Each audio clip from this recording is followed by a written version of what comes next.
தாடகையை வீழ்த்திய பின் இராமர் தர்மத்தின் அர்த்தத்தை இன்னும் ஆழமாக உணர்ந்தார்.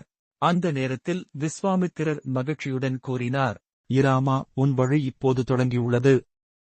இது ஒரு சிறிய வெற்றி மட்டுமல்ல, இது உன் வாழ்க்கையின் தர்மப்பாதைக்கு நீ எடுத்த முதல் உறுதியான பயணம். அவர்கள் சித்திக்காட்டை நோக்கி பயணித்தனர். அந்த இடம் அமைதியான சப்தமற்ற காட்டுக்குள் தவமிருக்கும் முனிவர்களால் ஆன ஒரு பரிசுத்தமான இடமாக இருந்தது. அங்கு வரும் ராட்சர்கள் தொடர்ந்து யாகங்களை தடை செய்தனர்.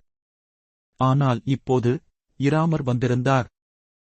சித்திக்காட்டில் இராமர் தன் அடுத்த கடமையை எதிர்நோக்கியார். யாகங்களைக் காக்க, தவமிருக்கும் முனிவர்களை பாதுகாக்க.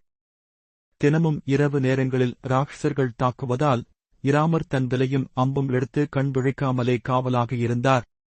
இந்த இடத்தில்தான் அவர் மாறுபட்ட வீரராக வளர ஆரம்பித்தார்.